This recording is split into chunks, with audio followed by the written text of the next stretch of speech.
हे बच्चों, मैं हूं अभिनव कुमार। आप मुझे देख रहे हैं क्लियर स्टेप ट्यूटोरियल्स पर। आज से हम स्टार्ट करने जा रहे हैं बेटा अपना नया chapter molecular basis of inheritance. ठीक है, बहुत ही मजेदार, बहुत ही कॉन्सेप्चुअल, समझने वाला चैप्टर है बेटा। इस चैप्टर के अंदर जो हम बेसिक बात करेंगे, ठीक है, वो जेनेटिक मटेरियल के बारे में बात करेंगे। ठीक है, जेनेटिक मटेरियल यानी कि डीएनए, आरएनए, यही सब इस बारे में हमारी इस चैप्टर में डिस्कशन होगी। ठीक है, तो इस चैप्टर को स्टार्ट करने से पहले हम जेनेटिक मटेरियल का किसी पर्टिकुलर सेल के ऊपर, ठीक है, उसका क्या डिसीजन होता है, ठीक है, इसकी बातें कर लेते हैं। क्लियर है? तो मान लो बच्चों कि तुम्हारे पास कोई सेल है, ठीक है, उस सेल के अंदर न्यूक्लियस है। ऐसा समझ लो कि भैया यूकैरियोटिक सेल है, ठीक है, और जो न्यूक्लियस है उस न्यूक्लियस के अंदर क्या रहता है, जेनेटिक मटेरियल। ये बेसिक बात सबको मालूम रहती है, ठीक है, क्रोमैटिन के फॉर्म में प्रेजेंट रहता है जेनेटिक मटेरियल, राइट। अब ये जेनेटिक मटेरियल क्या काम कर रहा है सेल के लिए?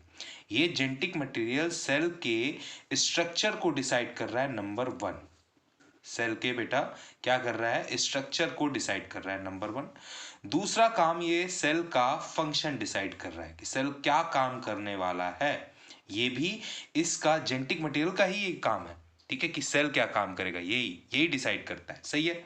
अब इस सेल के जिंदगी के किसी पड़ाव में इसको डिवाइड करने की जरूरत पड़ी, इसको डिवाइड होने की जरूरत पड़ी, तो ये डिवाइड हो जाएगा, बिल्कुल। और जब डिवाइड होगा तो इस जेनेटिक मटेरियल का एक हिस्सा इस सेल के पास आएगा, एक हिस्सा इस डॉटर सेल के पास आएगा। ठीक है, दोनों डॉटर के सेल के पास एक एक हिस्से आ गए। इसके पास, पेरेंट सेल के पास दो हिस्से थे जेनेटिक मटेरियल के, तो एक हिस्सा इसके पास आ गया, एक हिस्सा इसके पास आ गया। नए दूसरे हिस्से बन जाएंगे, रेप्लिका बन जाएगा, रेप्लिकेशन हो जाएगा। ठीक है, आगे पढ़ेंगे। ठीक है, तो यानी कि एक बात हम समझ रहे हैं कि जेनेटिक मटेरियल फर्स्ट जनरेशन से नेक्स्ट जनरेशन में ट्रांसफर हो रहा है, यानी पेरेंट जनरेशन से डॉटर जनरेशन में ट्रांसफर हो रहा है, राइट। मुद्दा ये नहीं है कि पेरेंट जनरेशन से डॉटर जनरेशन में जेनेटिक मटेरियल ट्रांसफर हो रहा है। मुद्दा ये है कि जब ये ट्रांसफर हो रहा है बच्चों, पेरेंट से डॉटर जनरेशन में, one generation to next generation में, तब ये कुछ ना कुछ इंफॉर्मेशन पास कर रहा है। तो इसकी सबसे अहम बात ये हो जाती है कि इट पास इंफॉर्मेशन, ठीक है, it pass information to next generation. क्या समझ में आया? कोई दिक्कत है? सबसे बड़ी बेहतरीन बात इसकी है, ठीक है, और यहीं से आपका स्टार्ट होता है मॉलिक्यूलर बेसिस ऑफ इनहेरिटेंस। सही है, ठीक है। तभी हम बात करते हैं कि भैया अब इसको हमें एकदम अच्छे तरीके से समझना पड़ेगा। क्लियर है? क्योंकि ये तो इंफॉर्मेशन लेके चले जा रहा है नए जनरेशन में, मतलब यहाँ से बहुत सारे खुलासे होंगे। ठीक है, तो ये चैप्टर बहुत सारा खुलासा करता है भाई। ठीक है, चलो तो स्टार्ट करते हैं। तो जेनेटिक मटेरियल अगर हम बेसिक देखें तो क्या हो सकते हैं जेनेटिक मटेरियल आपके पास? जेनेटिक मटेरियल डीएनए भी हो सकता है, यानी कि डीऑक्सीराइबोन्यूक्लिक एसिड, और आरएनए भी हो सकता है, यानी कि राइबोन्यूक्लिक एसिड। ठीक है, ओके।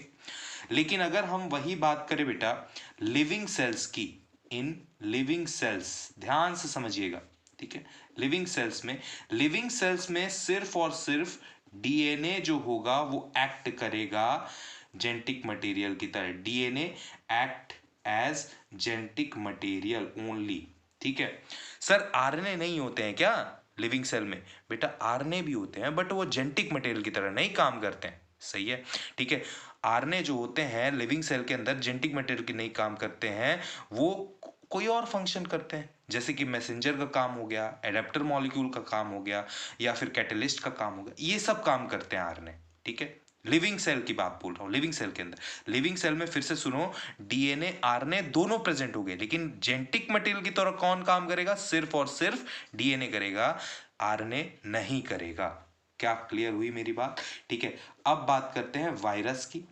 वायरस में चाहे डीएनए हो, चाहे बेटा आरएनए हो तुम्हारे पास, ठीक है, ओके ओके, दोनों आपके जेनेटिक मटेरियल की तरह both can be genetic material हो सकते हैं, दोनों आपके जेनेटिक मटेरियल की तरह काम कर सकते हैं। कोई दिक्कत है, कोई समस्या? ठीक है, इतनी बातें, इतनी इंट्रोडक्शन आपको समझ में आनी चाहिए। देखो, हमने देखा कि लिविंग सेल में सिर्फ और सिर्फ डीएनए आपका क्या होता है, जेनेटिक मटेरियल की तरह काम करता है। लेकिन तभी भी इसके बावजूद भी ये क्यों कहा जाता है कि फर्स्ट जेनेटिक मटेरियल, जो सबसे पहला जेनेटिक मटेरियल इस धरती पर आया वो आरएनए था? ठीक है, ऐसा क्यों बोला गया भाई?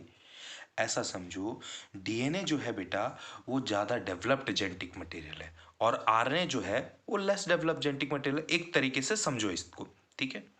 अब जो धरती पर सबसे पहले सेल आई होगी वो सेल कितनी डेवलप हुई होगी, आप खुद सोचो जरा। वो सेल क्या उतनी ज्यादा डेवलप हुई होगी? ना, बिल्कुल नहीं बेटा। वो सेल जो होगी उतनी ज्यादा प्रॉपरली डेवलप नहीं हुई होगी। और इसीलिए क्या कोई चीज, अगर कोई चीज पूरी तरीके से डेवलप ना हो तो उसके अंदर क्या मोर डेवलप जेनेटिक मटेरियल आ सकता है क्या? ना, डीएनए तो मोर डेवलप जेनेटिक मटेरियल, तो वो कैसे आएगा? तो इसलिए उसके अंदर क्या आया? उसके अंदर आरएनए आया। तो इसलिए हम बोलते हैं कि that RNA was first genetic material. बाद में जब लिविंग सेल अच्छे से डेवलप हो गई तब से उसके बाद प्रथा चलने लगेगी भैया डीएनए ही आएगा जेनेटिक मटेरियल, ठीक है। कोई दिक्कत है? क्योंकि भैया जब डेवलप्ड सेल हो गया तो उसमें डेवलप्ड जेनेटिक मटेरियल भी आएगा। इस तरीके से इस कंसेप्ट को समझो, ठीक है। तो अगर मैं फर्स्ट जेनेटिक मटेरियल की बात करता हूं, फर्स्ट जेनेटिक मटेरियल, जीएम मतलब जेनेटिक मटेरियल, वो क्या था? वो था आरएनए। क्यों आरएनए था? क्योंकि जो पहले के सेल थे, पुराने सेल जो स्टार्टिंग के सेल थे एकदम, वो स्टार्टिंग के सेल जो थे वो पूरी तरीके से डेवलप नहीं हुए थे। Cell was not develop properly. क्या मेरी बात समझ में आ रही है बच्चों? ठीक है। लेकिन बाद में जब सेल अच्छे से डेवलप हो गए, ठीक है, जब सेल प्रॉपरली डेवलप हो गए, सेल जब प्रॉपरली डेवलप हो गए बेटा, डेवलप हो गए, तो उस टाइम पर आपका क्या हो गया? डीएनए जेनेटिक मटेरियल हो गया। क्योंकि ज्यादा ज्यादा डेवलप्ड सेल में आपको जेनेटिक मटेरियल भी कैसा चाहिए? मोर डेवलप्ड चाहिए। तो DNA more developed genetic material है बेटा इन कंपैरिजन टू आरएनए। क्या कोई दिक्कत, कोई प्रॉब्लम? ठीक है। अब बात करते हैं हम न्यूक्लिक एसिड की। हमारा अगला टॉपिक होता है इसमें न्यूक्लिक एसिड, ठीक है। न्यूक्लिक एसिड और लिविंग सेल में इस न्यूक्लिक एसिड की क्या क्या लोकेशन है, उसकी लोकेशन की चर्चाएं करेंगे। किसमें? लिविंग सेल में, ठीक है। फिर से बोल रहा हूं मैं, किसमें? Living cell. लिविंग सेल कौन कौन से हो सकते हैं बेटा? लिविंग सेल आपके पास यूकैरियोट हो सकते हैं और क्या हो सकते हैं? प्रोकैरियोट हो सकते हैं। तो हम बात करें अगर न्यूक्लिक एसिड की, तो न्यूक्लिक एसिड क्या है? न्यूक्लिक एसिड बेसिक सा अगर एक वर्ड में हम समझे तो it is a negative charge material. ऐसा मटेरियल है जिसके ऊपर क्या है? नेगेटिव चार्ज है, ठीक है। बहुत बढ़िया। वो मटेरियल कौन से हो सकते हैं आपके पास? वो मटेरियल डीएनए हो सकता है। वो मटेरियल और कौन से हो सकते हैं आपके पास? वो मटेरियल आरएनए हो सकता है। अगर डीएनए की बात करें, आधी जनता को तो डीएनए की फुल फॉर्म ही नहीं मालूम होती है, और आरएनए की, तो डीएनए का फुल फॉर्म अगर होता है, देखें हम क्या होता है, डीऑक्सी राइबो न्यूक्लिक एसिड, ठीक है। डीऑक्सी राइबो न्यूक्लिक एसिड होता है, सही है। और आरएनए का अगर हम फुल फॉर्म देखें तो वो होता है बेटा राइबो न्यूक्लिक एसिड होता है। कोई दिक्कत, कोई समस्या? ठीक है। लेकिन फिर से बता रहा हूं, लिविंग सेल है ना, ये कैसा सेल है? लिविंग सेल है। तो लिविंग सेल में इसमें जेनेटिक, इन दोनों में से जेनेटिक मटेरियल कौन काम करेगा? ये काम करेगा जेनेटिक मटेरियल की तरह। बट ये वाला जेनेटिक मटेरियल की तरह काम नहीं करेगा। ये वाला जेनेटिक मटेरियल की तरह काम नहीं करेगा। ये किसकी तरह काम करेगा? ये आपका मैसेंजर की तरह काम कर सकता है, ठीक है। मैसेंजर की तरह काम कर सकता है, इसलिए इसको मैसेंजर आरएनए भी बोल देते हैं अपन, ठीक है। ये आपका एडेप्टर मॉलिक्यूल की तरह काम कर सकता है, क्योंकि जब प्रोटीन की सिंथेसिस होती है, ट्रांसलेशन मैकेनिज्म हो रही होती है, आगे पढ़ेंगे, तो उस समय ये अमीनो एसिड को लेकर आता है। ये कैटलिस्ट की तरह काम कर सकता है, सही है। तो ये तीन तरीके से ये काम करता है, ठीक है। लेकिन जेनेटिक मटेरियल की तरह काम नहीं करता है बच्चों, ध्यान रखना लिविंग सेल के अंदर में, सही है। अब ध्यान से देखेंगे, मान लो कोई ये तुम्हारे पास सेल है, ठीक है, जिसके साइटोप्लाज्म में ही आपका जेनेटिक मटेरियल है, न्यूक्लियस वूक्लियस नहीं बना है, मतलब न्यूक्लियस में नहीं है, साइटोप्लाज्म में है जेनेटिक मटेरियल। यानी कि ये कौन सा सेल है? प्रोकैरियोटिक सेल है, क्योंकि प्रोकैरियोटिक सेल में जो न्यूक्लियस होता है, ठीक है, प्रोकैरियोटिक सेल में मेम्ब्रेन बाउंड न्यूक्लियस होता ही नहीं है, ठीक है, यानी कि नेकेड न्यूक्लियाई होता है। तो ऐसे न्यूक्लियस को हम न्यूक्लियोइड भी बोलते हैं, और उसी न्यूक्लियोइड के अंदर में डीएनए यानी कि जेनेटिक मटेरियल प्रेजेंट होता है। तो आप चाहे डीएनए बोल दो, चाहे जेनेटिक मटेरियल बोल दो, ठीक है, चाहे तुम न्यूक्लियोइड बोल दो बेटा। क्लियर है? ओके। ये डीएनए, ये जेनेटिक मटेरियल और ये न्यूक्लियोइड जो है ये आरएनए बनाएगा, ट्रांसक्रिप्शन करके आरएनए बनाएगा, ठीक है। अब तो यानी कि अगर मैं बात करूं प्रोकैरियोटिक सेल की प्रोकैरियोटिक सेल की, तो प्रोकैरियोटिक सेल के अंदर में जो मेरे पास डीएनए है बच्चों, डीएनए डीएनए कहां पर प्रेजेंट है? वो प्रेजेंट है साइटोप्लाज्म में, सही है, ठीक है। डीएनए कहां पर प्रेजेंट है? साइटोप्लाज्म में, ये साइटोप्लाज्म है, तो साइटोप्लाज्म में ही तो डीएनए प्रेजेंट है, साइटोप्लाज्म में डीएनए प्रेजेंट है, इसी पूरे साइटोप्लाज्म में, ठीक है। आरएनए की बात करें, आरएनए कहां पर बना बच्चों? It is formed in cytoplasm. अच्छा, आरएनए अपना काम कहां कर रहा है? तो इट एक्ट इन साइटोप्लाज्म, ये अपना काम भी कहां कर रहा है? साइटोप्लाज्म में कर रहा है, साइटोप्लाज्म में कर रहा है। कोई समस्या नहीं होनी चाहिए यहां तक, ठीक है। अब सुनो, ध्यान से समझने की बात करेंगे, ठीक है। लेकिन जब वही हम यूकैरियोटिक सेल की बात करते हैं, यूकैरियोटिक सेल है और इसके अंदर ये न्यूक्लियस है, यूकैरियोटिक सेल में न्यूक्लियस होता ही है, तो यूकैरियोटिक सेल है और इसके अंदर ये है डीएनए, ये क्या है? डीएनए। डीएनए ने बनाया आरएनए, ये बनाया आरएनए, ठीक है। ये क्या बना दिए बच्चों? आरएनए बना दिए।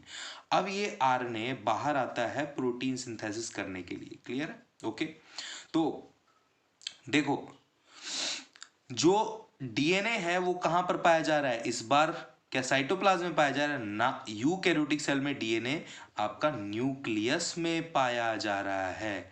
और आरएनए की अगर बात करें, ये आरएनए आरएनए भी न्यूक्लियस में पाया जा रहा है, लेकिन ये एक्ट कहां पर कर रहा है? एक्ट आपका कर रहा है एक्ट इन साइटोप्लाज्म। डिफरेंस समझ में आया बच्चों यूकैरियोटिक सेल और प्रोकैरियोटिक सेल के बीच में? यहां पर in in in contract with nucleic acid, nucleic acid के टर्म्स में डिफरेंस समझ में आया सेल के बीच में, प्रोकैरियोटिक सेल और यूकैरियोटिक सेल में, ठीक है। तो ये यूकैरियोटिक सेल के लिए था, ये किसके लिए था बेटा? यूकैरियोटिक सेल के लिए था।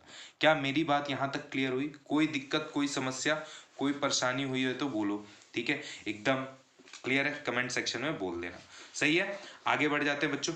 अब देखो जरा ध्यान से, बहुत ध्यान से समझने की कोशिश करना बेटा। देखो, अगर हम लिविंग सेल लेते हैं, लिविंग सेल, ठीक है, लिविंग सेल में हमारे पास डीएनए है, ठीक है, और लिविंग सेल में हमारे पास आरएनए है। जो लिविंग सेल रहेगा, डीएनए उसमें डबल स्ट्रैंडेड होता है और ये जेनेटिक मटेरियल की तरह काम करेगा। आरएनए जो होता है वो सिंगल स्ट्रैंडेड होता है, सिंगल स्ट्रैंडेड मतलब एक धागे का बना हुआ, वो आपका अदर फंक्शन तो करेगा, अदर फंक्शन करेगा, लेकिन जेनेटिक मटेरियल की तरह नहीं काम करेगा, बट नॉट जीएम, जीएम यानी जेनेटिक मटेरियल, ठीक है। अदर फंक्शन करेगा बट नॉट जेनेटिक मटेरियल, ठीक है। लेकिन वहीं अगर हम वायरस देखें, वायरस को, तो वायरस के अंदर आपके पास डीएनए चाहे डबल स्ट्रैंडेड हो, दो धागे हो इसके अंदर, चाहे वो उसके अंदर एक ही धागे हो, एसएस हो, सिंगल स्ट्रैंडेड हो, ठीक है, वो जेनेटिक मटेरियल की तरह काम करेंगे। और चाहे आरएनए का डबल स्ट्रैंड हो, चाहे उसका सिंगल स्ट्रैंड हो, वो जेनेटिक मटेरियल की तरह काम करेंगे बच्चों। कोई समस्या, कोई परेशानी है तो बोल दो मेरे को, कोई दिक्कत वाली बात है तो इसमें मुझे बता दो, ठीक है। कोई दिक्कत? अब आगे बात करते हैं, इतनी बात तो अपनी हो गई। अब समझो, अब जरा हम बात करते हैं केमिकल स्ट्रक्चर की, केमिकल स्ट्रक्चर। नेक्स्ट टॉपिक अपना स्टार्ट होता है इसमें केमिकल स्ट्रक्चर, ठीक है बेटा। केमिकल स्ट्रक्चर और रोल वगैरह कुछ बात करेंगे, ठीक है। किसका? न्यूक्लिक एसिड का पूरा, ठीक है। न्यूक्लिक एसिड कौन कौन से आपके? अच्छा, लिविंग सेल में ही अब बात कर रहे हैं, लिविंग सेल में हमको वायरस वायरस नहीं देखना है भैया। लिविंग सेल में हम देख रहे हैं क्या कि डीएनए कैसा है? डबल स्ट्रैंडेड, और ये आरएनए कैसा है? सॉरी, डीएनए कैसा है? डबल स्ट्रैंडेड, और आरएनए कैसा है? Single stranded. लिविंग सेल में, लिविंग सेल की हम बात कर रहे हैं, इसकी लिविंग सेल की, ठीक है। डीएनए कैसा है? डबल स्ट्रैंडेड, और आरएनए कैसा है? सिंगल। तो ये लिविंग सेल में ही ये टॉपिक अपन डिस्कस करेंगे, ये पूरा चैप्टर लिविंग सेल के बारे में देखेंगे, ठीक है। ओके, तो सबसे पहले हमारे पास इसके अंदर आ जाता है डीएनए। डीएनए का फुल फॉर्म आप जानते हो, डीऑक्सीराइबोन्यूक्लिक एसिड, अभी बता दिया। ये जेनेटिक मटेरियल की तरह काम करता है। और डीएनए कैसा रहता है? यहाँ पर डबल स्ट्रैंडेड, डबल स्ट्रैंडेड रहता है बेटा। डबल स्ट्रैंडेड यानी कि दो धागे रहते हैं, दो धागे रहते हैं, इसको शॉर्ट में लिखते हैं डीएस, डीएस, ठीक है। तो दो धागे कैसे रहते हैं, देखो ऐसे कुछ रहते हैं, ये, ठीक है, ये कुछ रहते हैं, ठीक है। ये एक साइड इसकी 5 डैश रहती है, एक साइड इसकी 3 डैश रहती है, एक साइड इसकी 3 डैश रहती है, एक साइड इसकी 5 डैश रहती है, ऐसे एंटी पैरेलल पोलैरिटी रहती है, मतलब 5 से 3 और 3 से 5 ऐसी रहती है, ठीक है।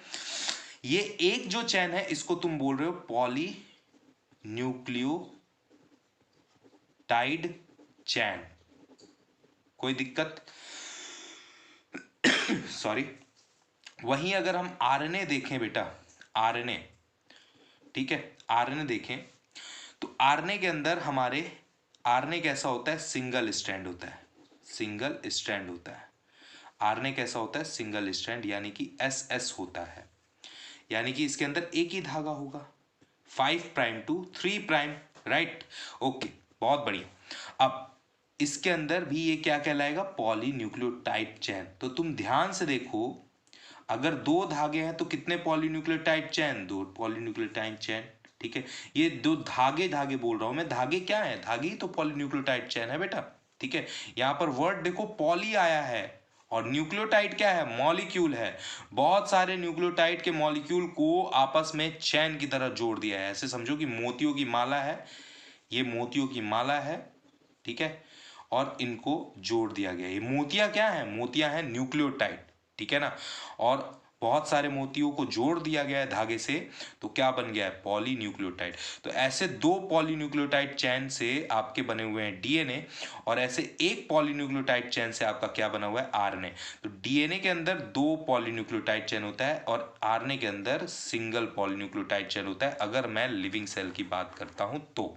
क्या कोई समस्या, कोई दिक्कत है बेटे, कोई प्रॉब्लम हो तो बोल दो, ठीक है।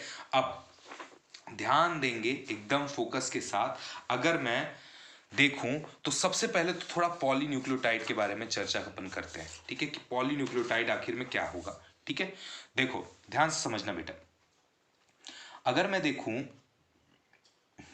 तो ये अपने पास मान लो कुछ पॉलीन्यूक्लियोटाइड, ठीक है, ओके, बहुत बढ़िया। ये पॉलीन्यूक्लियोटाइड की खास बात ये है कि ये अलग अलग टाइप है, ये मान लो ए टाइप, ये मान लो बी टाइप, ये सी टाइप, ये डी टाइप, ये ई टाइप, ठीक है। ये है nucleotide, different types of nucleotide. कोई समस्या, ठीक है। अब ये न्यूक्लियोटाइड जो हैं, इन न्यूक्लियोटाइड को मैं क्या करूंगा, आपस में ये जोड़ दे रहा हूं, ठीक है, ये जोड़ दिया भाई बहन है, ठीक है। अब ये न्यूक्लियोटाइड का क्या बन गया, पॉलीमर बन गया, और इसे मैं बोलूंगा पॉलीन्यूक्लियोटाइड। कंसेप्ट क्लियर हो रहा है, ठीक है। ये क्या कहलाएगा मेरे पास, पॉलीन्यूक्लियोटाइड कहलाएगा, सही है, पॉलीन्यूक्लियोटाइड चैन कहलाएगा, क्लियर है। अच्छा, इस पॉलीन्यूक्लियोटाइड में जो न्यूक्लियोटाइड इस्तेमाल हुए हैं वो सेम टाइप के हैं क्या, ना, अलग अलग टाइप के हैं sir, A B C D E, अलग अलग टाइप के। तो अलग अलग टाइप के हैं, तो इसलिए इसको मैं होमोपॉलीमर नहीं, क्या बोलूंगा, हेट्रोपॉलीमर, क्लियर है, इसको मैं बोलूंगा हेट्रोपॉलीमर, सही है, ओके। अच्छा, ये जो न्यूक्लियोटाइड जुड़े हुए हैं ये आपस में किस बॉन्ड के थ्रू जुड़े हुए हैं, ये जुड़े हुए फॉस्फो डाई ईस्टर बॉन्ड के थ्रू जुड़े हुए हैं, ठीक है, ओके। जब ऐसे दो न्यूक्लियोटाइड चैन को मिला देते हो तुम, ठीक है, ऐसे दो न्यूक्लियोटाइड चैन को तुम जब मिला देते हो, ठीक है, तो तुम्हारे पास डीएनए बन जाते हैं, ठीक है, ये डीएनए बन जाते हैं, क्लियर है, कोई दिक्कत है?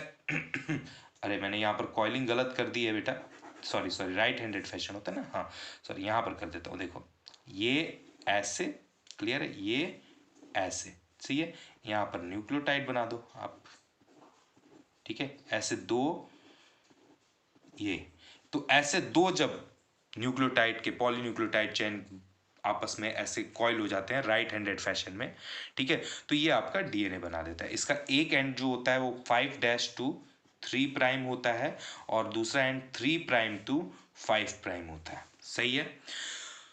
कुल मिला के मतलब ये है कि हमें डीएनए बनाने के लिए हमें पॉलीन्यूक्लियोटाइड चेन चाहिए, सही है।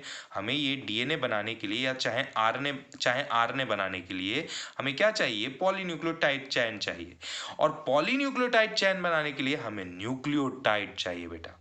मतलब हमें सबसे पहले यहाँ पर क्या समझना पड़ेगा, सबसे पहले अपने को समझना पड़ेगा स्ट्रक्चर ऑफ न्यूक्लियोटाइड। अब हम गुत्थियों को सुलझाना स्टार्ट कर रहे हैं, ठीक है। हमें सबसे पहले क्या समझना पड़ेगा, हमें सबसे पहले समझना पड़ेगा स्ट्रक्चर ऑफ न्यूक्लियोटाइड।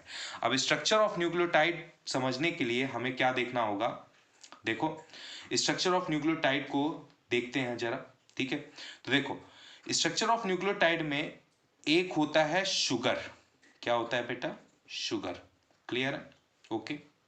कैसा शुगर होता है, पेंटोज शुगर, 5 कार्बन का शुगर होता है। और इसके साथ लगा होता है नाइट्रोजनस बेस, क्या लगा होता है, नाइट्रोजनस बेस।